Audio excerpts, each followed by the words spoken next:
దేశంలోని పలు పట్టణాల్లో నగరాల్లో వేళ్లూనుకున్న మార్వాడీల బంగారు అంగళ్లు ఆ పట్టణంలో కనిపించవు.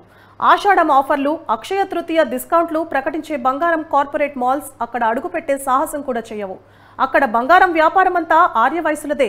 మన దేశంలో బంగారు వ్యాపారంలో సెకండ్ ముంబైగా పిలువబడుతున్న ఈ పట్టణం ప్రత్యేకత ఏమిటో ఓసారి చూద్దాం రండి.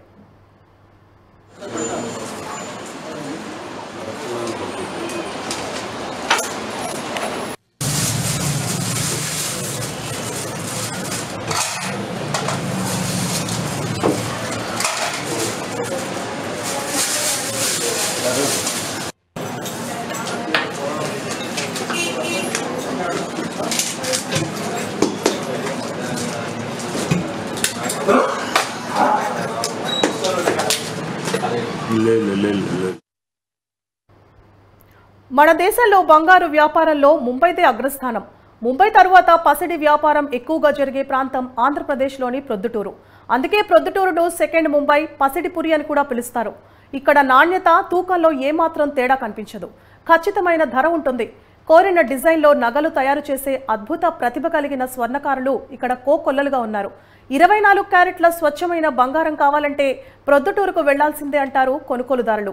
ఎందుకంటే బంగారు వ్యాపారంలో ప్రొద్దుటూరుకు 100 ఏళ్ల చరిత్ర ఉంది. చిన్న గ్రామంగా ఉన్న ప్రొద్దుటూరు ఒకప్పుడు నీలిమందు వ్యాపారానికి ప్రసిద్ధి. స్థానిక అమ్మవారిశాల వీధిలోని పలువురు వర్తకులు నీలిమందు వ్యాపారం చేస్తూ నేపాల్, భూటాన్, శ్రీలంక దేశాలకు ఎగుమతి చేసేవారు. కాలక్రమేణా నీలిమందుకు ఆదరణ తగ్గడంతో బంగార వ్యాపారం వైపు వారి దృష్టి మళ్లింది. 100 ఏళ్ల నాడు కేవలం 20 మంది స్థానికులు ఈ వ్యాపారాన్ని ప్రారంభించారు. వీరు నమ్మకంతో బంగారు వ్యాపారం సాగించేవారు. నాడు 10ల సంఖ్యలో ఉన్న బంగారు దుకాణాలు నేడు 100ల్లో ఉన్నాయి. స్వర్ణకారులు కూడా వేలల్లో ఉన్నారు. రాయలసీమ జిల్లాలతో పాటు తెలంగాణ, కర్ణాటక తదితర ప్రాంతాల నుంచి బంగారం కొనుగోలు కోసం ఇక్కడికి వస్తూ ఉంటారు. క్లియర్ అండ్ రాస్తే క్లియర్ అని వాళ్ళు పడుకుంటారు. 1968లో అప్పటి భారత ప్రభుత్వం గోల్డ్ కంట్రోల్ యాక్ట్ను తీసుకొచ్చింది. ఈ యాక్ట్ ప్రకారం దేశంలో లైసెన్స్ లేకుండా బంగారు దుకాణాలు నిర్వహించడం నేరం. అప్పట్లో ఈ చట్టాన్ని కఠినంగా అమలు చేశారు. దీంతో రాయలసీమలోని ఇతర ప్రాంత బంగార వ్యాపారులు ప్రొద్దుటూరుపై ఆధారపడేవారు. ఇక్కడి నుంచి బంగారం కొనుగోలు చేసి వారి ప్రాంతాల్లో విక్రయించేవారు. నాటి భారత ప్రభుత్వం బంగారాన్ని టెండర్ల ద్వారా విక్రయించేది. ఈ టెండర్లలో పాల్గొన్న ప్రొద్దుటూరు వర్తకులు 90% బంగారాన్ని దక్కించుకున్నారు. పెద్ద మొత్తంలో బంగారాన్ని దక్కించుకోవడంతో దేశమంతా ఒక్కసారి ప్రొద్దుటూరు వైపు చూస్తుంది. ఆ రోజు నుంచి రెండో ముంబైగా, పసిడిపురిగా ప్రొద్దుటూరును పిలుస్తారు. ఇక టెండర్ల అనంతరం ప్రొద్దుటూరులో పలుమార్లు సిబిఐ దాడులు జరిగినట్లు వ్యాపారస్తులు చెబుతారు.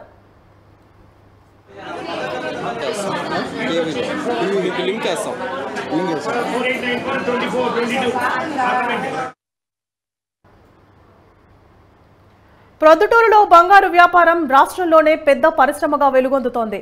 ఒకప్పుడు అమ్మవారిశాల వీధిలో మాత్రమే దుకాణాలు ఉండగా ప్రస్తుతం 10 వీధులకు దుకాణాలు, వర్క్షాపులు విస్తరించాయి. సుమారు 400కు పైగా బంగారం విక్రయించే దుకాణాలు, 1500కు పైగా వర్క్షాపులు ఉన్నాయి. 12,000 మంది స్వర్ణకారులు ఈ రంగంపై ఆధారపడి జీవిస్తున్నారు. ముంబై, బెంగళూరు, చెన్నై మహానగరాలకు ధీటుగా ఇక్కడి పసిడి విక్రయాలు జరుగుతున్నాయి. వివాహ ముహూర్తాలు, పండుగలు అందరూ సెంటిమెంట్గా భావించే అక్షయ తృతీయ రోజున బులియన్ మార్కెట్ నూతన శోభ సంతరించుకుంటుంది.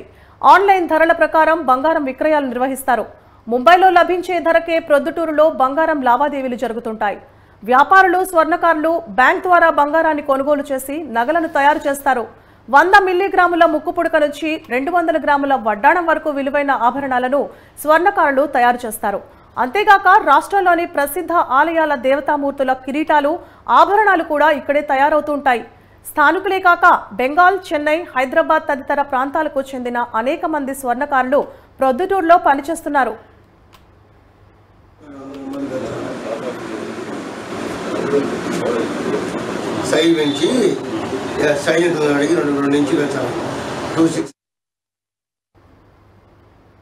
స్వచ్ఛమైన బంగారంతో నగలను తయారు చేయడం ఇక్కడి స్వర్ణకారుల ప్రతిభ.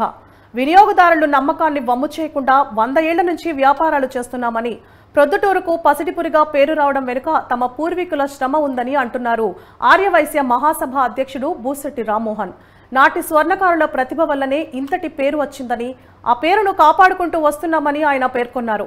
వేరే ప్రాంతాలతో పోలిస్తే ధరల్లో పెద్ద వ్యత్యాసం ఉండదని కూడా ఆభరణాల్లో స్వచ్ఛత, నాణ్యతతో పాటు తయారీ ఛార్జీలు, తరుగు లాంటివి చాలా స్వల్పంగా ఉంటాయని, వినియోగదారులు కోరిన విధంగా ఆభరణాలు తయారు చేయించి సకాలంలో అందిస్తామని తెలిపారు. ఇక మార్వాడీలు తాము అందించినంత సరసమైన ధరలకు స్వచ్ఛమైన బంగారం అందివ్వలేకే తమ పట్టణానికి రాలేదని రామ్మోహన్ తెలిపారు. కార్పొరేట్ కంపెనీలు కూడా తమ పోటీని తట్టుకోలేకనే ఈ పట్టణంలో అడుగు పెట్టలేదని ఆయన వివరించారు.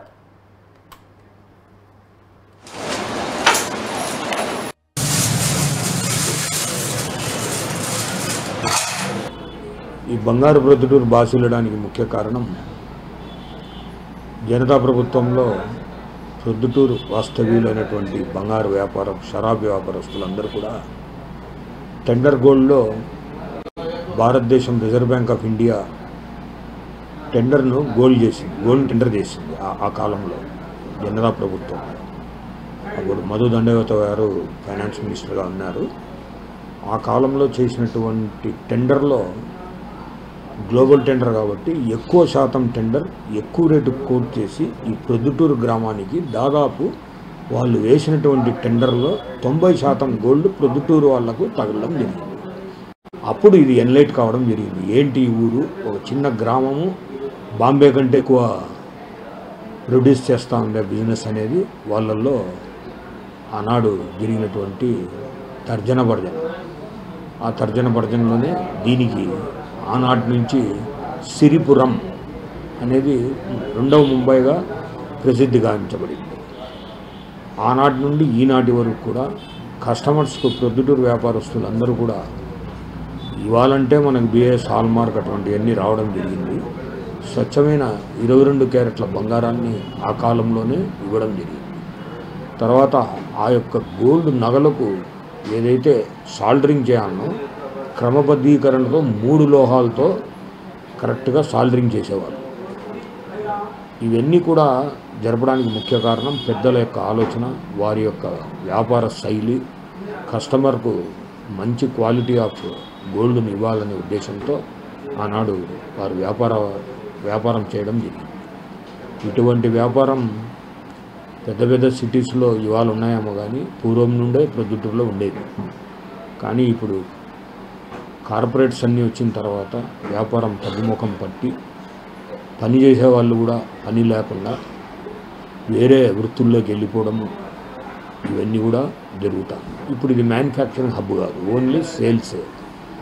కానీ ఆ యొక్క వ్యాపారాన్ని వదులుకోకుండా వారి కుటుంబీకులందరూ కూడా తగ్గినా కానీ వ్యాపారం దాంట్లోనే కొనసాగుతూ ఉన్నారు. కారణం ఇది ఎన్నో ఏళ్ల నుంచి మమేకమైనటువంటి వ్యాపారము.